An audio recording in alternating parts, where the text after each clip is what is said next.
નમસ્કાર. FYP.com semester 1 વ્યક્તિગત વેચાણ અને વેચાણ કળા 1 SSP 1.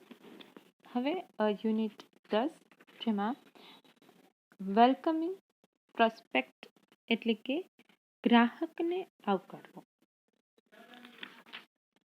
ગ્રાહકને કેવી રીતે આવકારવું એનું આપણે આખું એક ચેપ્ટર જોયું, જેમાં રેડસેકની ફોર્મ્યુલાથી ગ્રાહકને આવકારવાનો હોય છે કે પહેલાં એને આવકાર આપવો, નિમંત્રણ આપવું, પછી એમને સંબોધન કરવું, એમને બેઠક આપવી, એમને શરૂઆતનું વ્યવસ્થિત વાક્ય બોલવા, એમનું અભિવાદન કરવું, એમને બેસાડવું અને પછી વેચાણ પ્રક્રિયાની શરૂઆત કરવી, જેમાં ગ્રાહકની બાબતો જાણી અને એની જરૂરિયાત મુજબની વસ્તુઓને વેચવી. એમની પછી જ્યારે ગ્રાહક વસ્તુ લઈ લે છે ત્યારબાદ એમને વિદાય આપવામાં આવે છે.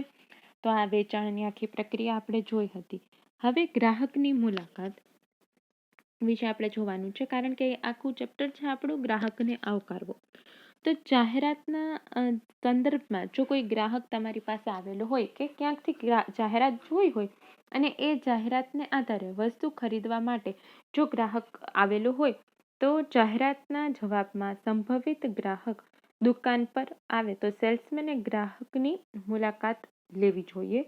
આમાં ગ્રાહક સાથે વિગતવાર ચર્ચા કરવી જોઈએ અને ગ્રાહકને કઈ વસ્તુ જોઈએ છીએ એ વસ્તુ અને ગ્રાહકની વિવિધ બાબતો જાણી, ગ્રાહકની જરૂરિયાત જાણી અને ગ્રાહકને વસ્તુ વેચવી જોઈએ. એટલે કે સેલ્સમેનનું કાર્ય સંભવિત ગ્રાહકોની શોધ કરી એમની જરૂરિયાતને આધારે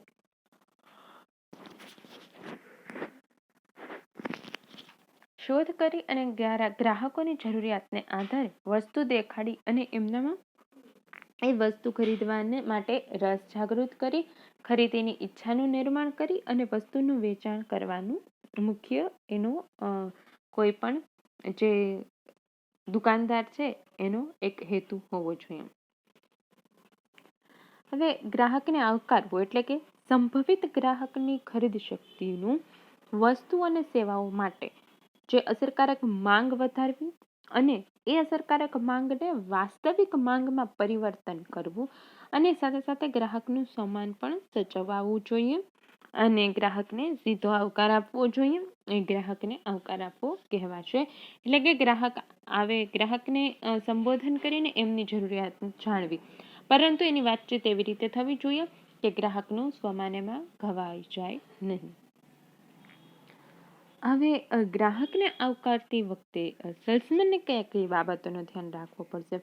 એક તો જો ગ્રાહક સંકોચ અનુભવતો હોય તો સેલ્સમેને સૌપ્રથમ તો એને દુકાનમાં પધારવા માટે વિનંતી કરવી જોઈએ. આવો પધારો કહીને ગ્રાહકને યોગ્ય માન સહિતનું સંબોધન કરવું જોઈએ. તો અલગ અલગ ગ્રાહકોને અલગ અલગ પ્રકારના સંબોધન કરતા હોય, જેમ કે આવો સાહેબ, બહેન, ભાઈ, પછી મોટી ઉંમરના હોય તો કાકા, કાકી, માસી, આ પ્રકારના સંબોધન કરવામાં આવતા હોય.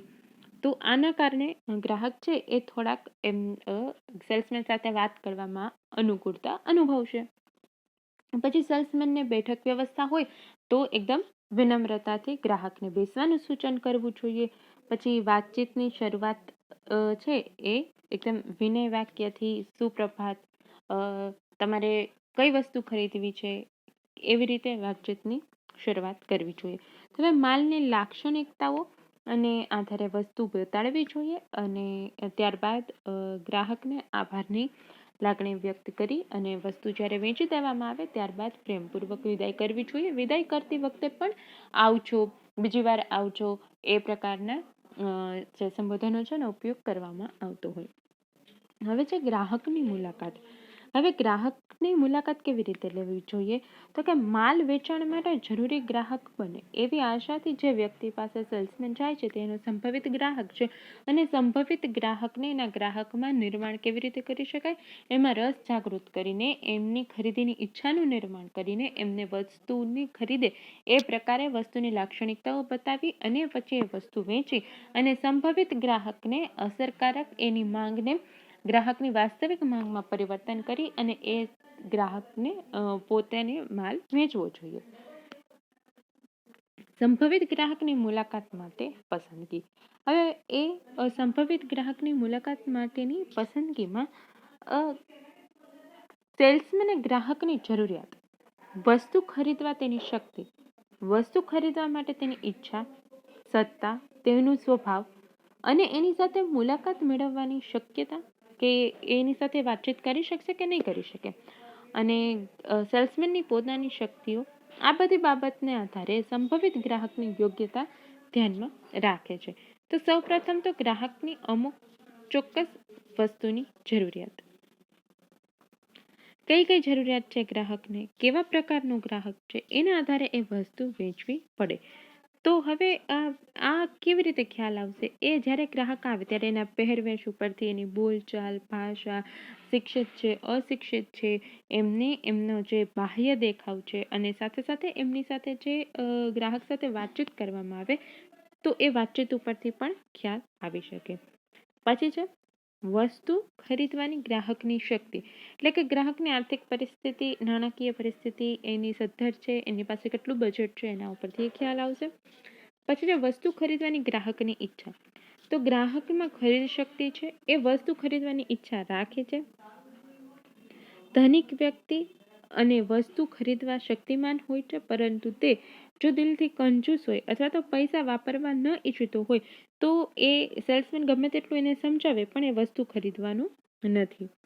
વસ્તુ ખરીદવાની ગ્રાહકની સત્તા, હવે ઘણી વખતે કોઈ વ્યક્તિને વસ્તુ ખરીદવાની ઈચ્છા હોય પરંતુ એ વ્યક્તિ પાસે ખરીદવાની સત્તા ન હોય. જેમ કે નાના બાળકો છે, હવે નાના બાળકો ઘણી બધી વસ્તુ ખરીદવાની જીદ કરતા હોય પણ જ્યાં સુધી એના વડીલો છે એ આવી અને એને પરવાનગી ના આપે ત્યાં સુધી એ વસ્તુ ખરીદી શકતા નથી. તો આવા નાના બાળકો જ્યારે વસ્તુ ખરીદવા આવે ત્યારે એના વડીલોની હાજરીમાં જ એમની સાથે વાતચીત કરી અને એમને માલ વેચવો જોઈએ. મુલાકાત કરવાની શક્યતા, હવે કેટલાક લોકો મુલાકાત કરવાની, ખરીદવાની ઈચ્છા, શક્તિ બધા હોય છે, એટલે કે એ ખાસ કરીને કંપનીના વહીવટી અધિકારીઓ, કંપનીની બાબતમાં આવું બનતું હોય કે લોકો સહેલાઈથી મુલાકાતનો સમય ન આપતા હોય તો સેલ્સમેને આવા ગ્રાહકો સાથે યુક્તિપૂર્વક કામ લેવું પડે. ત્યારબાદ છે સેલ્સમેનની શક્તિઓની સરખામણીમાં સંભવિત ગ્રાહકની યોગ્યતા. હવે સેલ્સમેનની સરખામણીમાં જો સંભવિત ગ્રાહક મળે એવું સફળ ન હોઈ શકે અથવા તો સેલ્સમેન છે એ ગ્રાહકનું વલણ ઉદાર હોય, વિવેકી હોય તો માલ વેચવા સેલ્સમેન એ કામ કરી શકે અને સફળતાથી કરી શકે, પરંતુ એવું ન હોય તો એ સેલ્સમેન પોતાની વસ્તુ એને વેચી શકતો નથી, અથવા તો ગ્રાહક ખૂબ ગરીબ હોય તો પણ સેલ્સમેન મોંઘા ભાવની વસ્તુ એને વેચી શકતો નથી. ગ્રાહકનો સ્વભાવ, હવે ગ્રાહકનો સ્વભાવ કેવો છે? સેલ્સમેનની સાથે મિલનસાર છે, એટલે કે તરત જ સેલ્સમેન સાથે હળીભળી જાય છે, કે ઘણા વ્યક્તિઓ અતડા હોય, અવિવેકી હોય તો પણ સેલ્સમેન ગમે તેટલી વસ્તુ એને સમજાવશે પણ એ ગ્રાહક સમજશે નહીં અને એ વસ્તુ નહીં ખરીદે. ગ્રાહક માલ ખરીદવા કાયદા માન્ય પરવાનો ધરાવે છે કે કેમ, એટલે કે ખાસ કરીને સરકાર મારફતે જે બાબતોનું નિયંત્રણ મૂકવામાં આવતું હોય એ વસ્તુ ખરીદવા માટે જ્યારે કોઈ ગ્રાહક તમારી પાસે આવે ત્યારે એની પાસે ખરીદવાની પરવાનગી છે કે નહીં એ બાબત જાણ્યા બાદ જ એ વસ્તુ ગ્રાહકને વેચવી જોઈએ.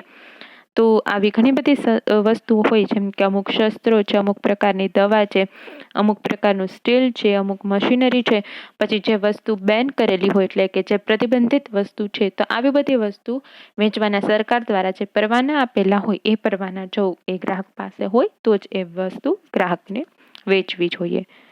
તો હવે પછી આપણે સંભવિત ગ્રાહકોની શોધ સેલ્સમેન કેવી રીતે કરી શકે એના વિશે ચર્ચા કરશું. Thank you.